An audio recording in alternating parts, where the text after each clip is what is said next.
We will start our first chapter, meaning and objectives of accounting, class 11. In last video हमने इसी chapter के बारे में, इसके कुछ लर्निंग ऑब्जेक्टिव के बारे में सीखा था कि हमारे इस चैप्टर में कौन कौन से लर्निंग ऑब्जेक्टिव्स हैं. ठीक है, तो उन्हीं लर्निंग ऑब्जेक्टिव्स में से यहाँ पर हमने दो ऑब्जेक्टिव्स फाइंड आउट कर लिए हैं जिनके बारे में हम यहाँ पर डीपली डिस्कस करेंगे. ठीक है, तो पहला लर्निंग ऑब्जेक्टिव है हमारा need for accounting. Need for accounting का मीन्स क्या होता है? नीड फॉर अकाउंटिंग का मीन्स है कि हमें अकाउंट की ज़रूरत क्यों पड़ती है, अकाउंटिंग की ज़रूरत क्यों पड़ती है. ठीक है, इसका मीन्स ये हो गया. ठीक है, अब इसको हम और डीपली लेकर के चलते हैं कि कोई भी बिजनेसमैन है, वो अपना बिजनेस सेटअप कर रहा है. ठीक है, अब बिजनेस सेटअप किया है, उसमें कुछ कैपिटल इन्वेस्टमेंट भी की है, फंड इन्वेस्टमेंट की है, कुछ एसेट्स लेकर आया, कुछ लाइबिलिटीज है उसकी, या इन सब सारी चीज़ों के बेसिस पर उसने अपना प्रॉपर बिजनेस सेटअप किया है. ठीक है, जब उसने इन सारी चीज़ों के बेसिस पर अपना बिजनेस सेटअप किया है तो वो एक टाइम ड्यूरेशन के बाद में ये भी फाइंड आउट करना चाहेगा कि उसकी बिजनेस की पोजीशन पास्ट में क्या थी और प्रेजेंट में क्या है. अब उस पास्ट और प्रेजेंट के डिफरेंस, जो भी डिफरेंस रहेगा वो हमारा अकाउंटिंग पीरियड कॉल किया जाएगा. ठीक है, अकाउंटिंग पीरियड के बेसिस पर हम उसमें क्या करेंगे, उस जो अकाउंटिंग पीरियड होगा वो हमारा 12 मंथ्स का अकाउंटिंग पीरियड होगा, जो कब स्टार्ट होता है, 1 अप्रैल से स्टार्ट होता है किसी भी ईयर में और नेक्स्ट ईयर में 31 मार्च तक कंटिन्यू रहता है. ठीक है, कहने का मीन्स ये जो 12 मंथ्स बनेंगे, इन 12 मंथ्स का फाइनेंशियल पोजीशन, तो जब 31 मार्च आएगी तो उस 31 मार्च को वो अपने बिजनेस की फाइनेंशियल पोजीशन के बारे में जानना चाहेगा. अब फाइनेंशियल पोजीशन में क्या क्या चीज़ें वो फाइंड आउट करेगा, उसने इन द बिगनिंग क्या कैपिटल इन्वेस्टमेंट की थी, उसको उस ईयर में कितना प्रॉफिट हुआ, उसने उसकी कितनी लाइबिलिटीज है, उसकी कितनी एसेट्स है, किससे कितना पैसा लेना है, किसको कितना पैसा देना है, ये सारी चीज़ें इसमें हमारी नीड फॉर अकाउंटिंग में आ जाएंगी. ठीक है, तो ये तो हो गई हमारी नीड फॉर अकाउंटिंग. कहने का मीन सिंपल सा कि इन शॉर्ट कि हर बिजनेसमैन अपनी फाइनेंशियल पोजीशन को जानने के लिए नीड अकाउंटिंग प्रोसेस में इन्वॉल्व होता है. ठीक है, अब आता है हमारा meaning of accounting. Accounting exactly है क्या? अकाउंटिंग क्या है हमारी?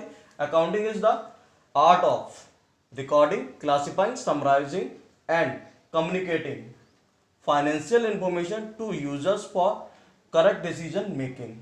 मतलब अकाउंटिंग हमारी वो प्रोसेस है जिसके बेसिस पर हम उसको रिकॉर्डिंग कर रहे हैं, एक आर्ट है जो रिकॉर्डिंग कर रहे हैं, क्लासिफाई कर रहे हैं, उसको समराइज कर रहे हैं, कम्युनिकेट कर रहे हैं. किनको कम्युनिकेट कर रहे हैं? About the financial information to the users of the accounting, जो भी इसके अकाउंटिंग के यूजर्स हैं. अब अकाउंटिंग के यूजर्स कौन से होते हैं? इसको भी हम दो कैटेगरीज में डिवाइड कर सकते हैं, इंटरनल यूजर और एक्सटर्नल यूजर्स.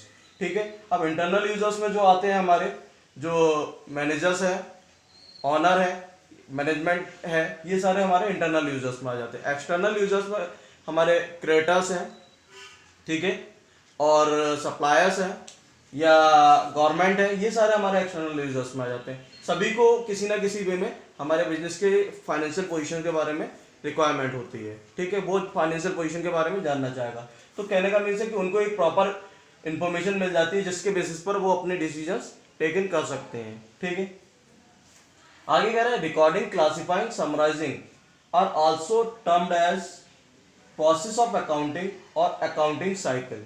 इसको हम अकाउंटिंग प्रोसेस भी कॉल कर सकते हैं और अकाउंटिंग साइकिल भी कॉल कर सकते हैं. अब अकाउंटिंग साइकिल क्या होते हैं? अकाउंटिंग साइकिल हमारी क्या है?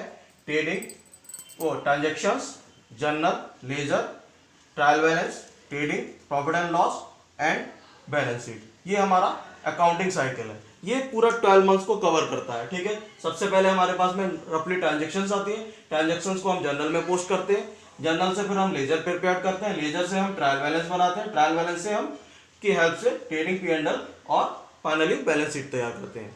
ट्रेडिंग P&L और बैलेंस शीट से हमारा क्या होता है? हमारे बिजनेस में हमारा ग्रॉस प्रॉफिट, ट्रेडिंग से हमें ग्रॉस प्रॉफिट मिल जाता है, P&L से हमें ग्रॉस नेट प्रॉफिट मिल जाता है और बैलेंस शीट से हमें हमारी एसेट्स और लायबिलिटीज के बारे में फाइंड आउट हो जाता है. ये तो हो गया हमारा ऑपरेटिंग साइकिल. ठीक है, ये अकाउंटिंग साइकिल जो हमारा अकाउंटिंग साइकिल है. अब इसमें क्या होता है कि जब हमारे पास में नंबर ऑफ ट्रांजेक्शन्स कम है, अब जर्नल जो है हमारा है कि कुछ सब्सिडी बुक्स को भी हेल्प लेता है. जर्नल क्यों सब्सिडी बुक्स को हेल्प लेता है?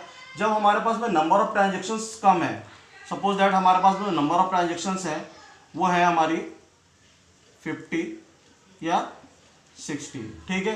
तो हम इजीली जर्नल में उसको पोस्ट कर सकते हैं।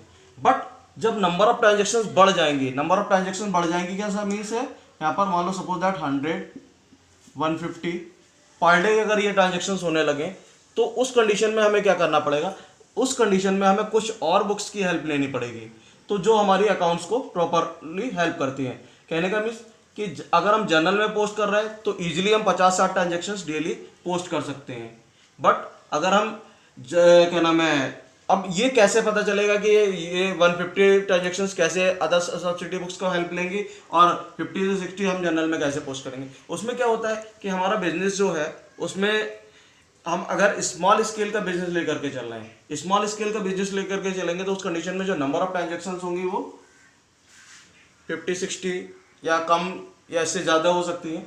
लेकिन जब हम लार्ज स्केल का बिजनेस लेकर के चलेंगे तो उस कंडीशन में हमारी नंबर ऑफ ट्रांजेक्शन्स बढ़ जाएंगी, 100, 150 इस तरह से नंबर ऑफ ट्रांजेक्शन्स हो जाएंगी, 125 जो भी हो सकती है नंबर ऑफ ट्रांजेक्शन। उस कंडीशन में हमें जर्नल में इन सारी ट्रांजेक्शन्स को मेंशन करना पॉसिबल नहीं होगा। तो उसके लिए हमें क्या करना पड़ेगा, हमें कुछ अदर सब्सिडी बुक्स की हेल्प लेनी पड़ेगी। तो उसको कहते हैं बुक्स ऑफ ओरिजिनल एंट्रीज। जैसे हमारी कैश बुक है, इस कैश बुक में सारी कैश से रिलेटेड ट्रांजेक्शन्स होंगी, चाहे वो कैश परचेज हो, कैश सेल्स हो, या फिर कैश रिसिप्ट हो या कैश पेड हो। जितनी भी कैश से रिलेटेड ट्रांजेक्शन्स होंगी वो इस कैश बुक में आ जाएंगे, ठीक है। नेक्स्ट आता है हमारा परचेज बुक, ठीक है। जो परचेज बुक है, इस परचेज बुक में क्रेडिट परचेज से रिलेटेड सारी ट्रांजेक्शन्स मेंशन किए जाएंगे, ठीक है। कि हमने अगर जो भी गुड्स परचेज किया है क्रेडिट पर, वो सारा यहाँ पर मेंशन किया जाएगा। कैश वाला यहाँ चला जाएगा और क्रेडिट वाला यहाँ आ जाएगा, ठीक है। इसी तरह से सेल्स बुक में कैश सेल्स की है तो कैश बुक में चली जाएगी और क्रेडिट सेल्स की है तो इसमें आ जाएगी, ठीक है।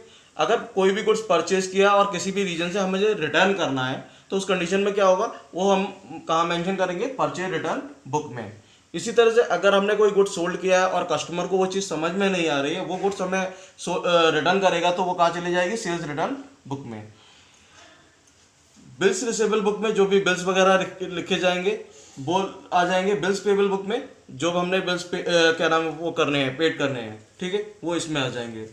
उसके बाद जर्नल प्रॉपर, इन सारी चीज़ों से जो बचेगा वो जर्नल प्रॉपर में चला जाएगा। तो ओवरऑल कहने का मीन्स क्या है कि जब हमारा बिजनेस स्मॉल स्केल का होगा तो नॉर्मली हमें जर्नल प्रिपेयर करना है, जब हमारा बिजनेस लार्ज स्केल का होगा तो हमें अदर सब्सिडी बुक्स की हेल्प लेकर के उसमें इजीली पोस्ट कर लेंगे, जिससे हम हर बिजनेसमैन को एक हेल्प मिल जाएगी और वो अपनी पोस्टिंग इजीली कर सकता है। तो स्टूडेंट्स, ये ओवरऑल हमारा अकाउंटिंग, मीनिंग ऑफ अकाउंटिंग और अकाउंटिंग साइकिल के बारे में यस स्टूडेंट, तो ये ओवरऑल हमारा इसकी नीड फॉर अकाउंटिंग के बारे में डिस्क्राइब था और मीनिंग ऑफ अकाउंटिंग के बारे में। इसके बाद अकाउंटिंग साइकिल के बारे में कि अकाउंटिंग साइकिल किस तरह से रन करती है। जैसा मैंने बताया, transaction journal, ledger, trading trial balance, trading P&L and balance sheet. तो ये हमारा अकाउंटिंग साइकिल हो गया। इस तरह से ये पूरे 12 मंथ्स में रोटेट होता रहता है। तो कहने का मीन्स है कि ये सारी चीज़ें हमारी ओवरऑल मीनिंग ऑफ अकाउंटिंग और नीड फॉर अकाउंटिंग के बारे में इस वीडियो में डिस्क्राइब किए गए हैं। आगे नेक्स्ट वीडियो में हम क्या करेंगे, नेक्स्ट वीडियो में इसके आगे के जो टॉपिक्स हैं उनके बारे में पढ़ेंगे।